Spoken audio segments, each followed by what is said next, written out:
Hi friends, and thanks for joining me. Today I'm going to be sharing with you a colouring tutorial using Nuvo Alcohol Markers on the new Stamp Club Sunflowers and Sunshine set. The first thing we're going to do is stamp out that beautiful sunflower corner stamp there. I love it, it's amazing. And we are going to use alcohol friendly paper. That's really important if you want to get your pens to work in the right way. You also want to use an alcohol-friendly type of ink as well to stamp on. So something like the Nuvo hybrid ink or Memento is perfectly fine. Any type of hybrid ink will work. And that if you're setting yourself up for success if you start with those basic products. So I color my sunflowers in 3 stages. The first one is you're putting down your base colors, and then you're going in and you're adding your shadows. And then the third stage is you're going through and coloring the center of the sunflower. So that's kind of how we're going to do this tutorial today. Our base colors are going to be 401, 403, and 405. We're also going to be using the blender marker, and that's just making sure that we're preparing the paper before. You don't have to do this. I just find that it saves my yellow markers, so I'm not using as much ink in them because I use them quite a lot.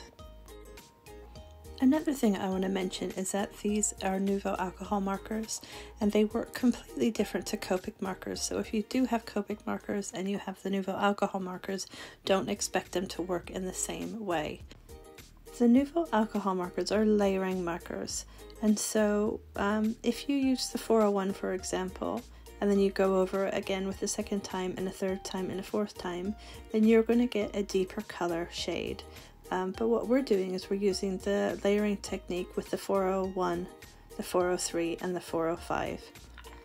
So the way I'm layering this is I'm going 401, which is the lightest, then I'm going 403, which is medium. I'll go back in then with the 401 to kind of blend those out together, and then go back in with the 403 and the 405. Each step we're just going back with a lighter color and just to blend those colors together. It doesn't have to be perfect, I just like it kind of as tidy as possible. We're keeping most of the centers of the petals lighter, and on the sides of the petals we're going in with the deeper shadows. By now your paper is going to be nice and saturated, so it will be easier to blend those colors together. We're going to move on to step 2 now with our second set of colors, and those are going to be 391, which is what I'm using here, 392 and 374. I don't think those are a natural blend, but they work really well with sunflowers. Now with the 391, we're just going in onto the sides again, so the sides of those lines, the same with the 392 and the same with the 374. We're keeping the centers as light as possible, so the 401 we're keeping in the center. Once you've added those 3 new colors, so the 391, the 392 and the 374, you can go back in with your 405 and blend those colors out together. That was the darkest color of the step 1 colors that we used. If you wanted to keep your sunflowers a little bit brighter and lighter, you can just use the 401, the 403 and the 405, and use the 405 in layers to add a little bit more depth to it. So you're going to get a brighter sunflower than what we have here with some deep shadows. The last step for the section of petals is we're going to go ahead and take that 401 again, so that's the lightest color, and we are going to go straight up the middle of each petal and kind of tie all of those colors together.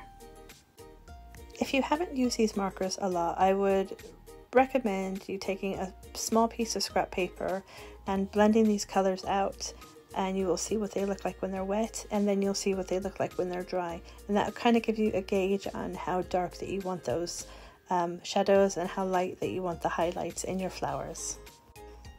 I'm going to carry on with this flower, and I'm going to do exactly the same thing. So I've gone ahead and I've laid that blender down, and then we're going to do step 1 with the 401, the 403 and the 405. The step 2 with the 391, the 392 and the 374, and then we're going to go back in with the 405 and the 401 just to tie it all together.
Now that we've colored all the petals on the flower, I hope that you can see how beautiful those dark edges are and how wonderful the highlights or the light color in the 401 is in the middle. It really makes that flower pop, and the technique is really simple to do. It's time to color the middle of our sunflower now, and we're going to start off with the 401, and then we're going with 391 as well, just on the very edge of it. And then we're going to be taking 476 as well. So this is a darker color, and that's going around the very edge of it.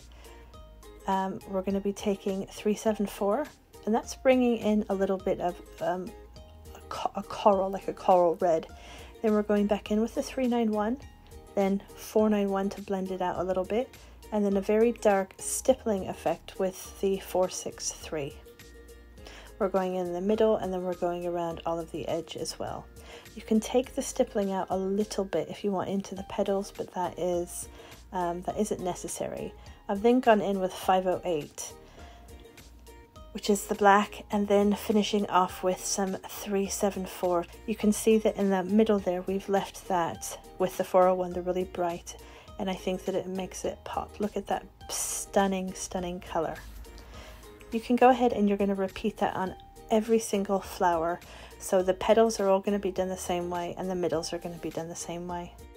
I actually managed to smudge the two centers down there at the bottom. If you can see them, they're a bit muddy.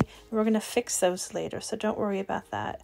But if you look at how I did the initial center of it a few seconds ago, that is the color that we're going for. For now though, we're going to go ahead and we're going to use 3 greens, which is 410, 412, and 416. Just like the petals, we're following the natural lines to do some simple shading.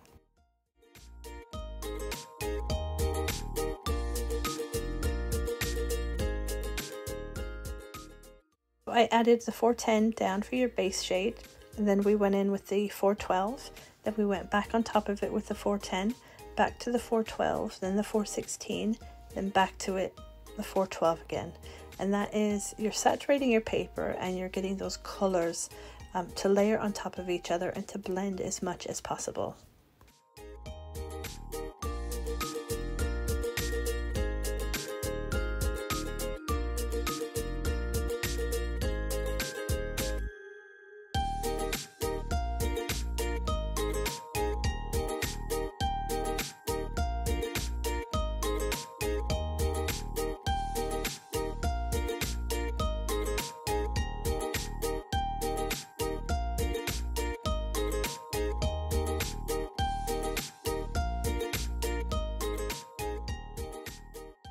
We've colored a few of those leaves now, and I'm going to go ahead and just finish off the leaves in exactly the same way as I did those ones, which is why I wanted to kind of show you a real time with the sunflower and a real time with the leaves, and then you can carry on doing the rest of them. There's a die in the set that's going to cut this out, and we're going to go ahead and put that through the machine. We're also then going to color this in again, so a second image, but you're going to leave the top sunflower not colored because you're going to be covering that up.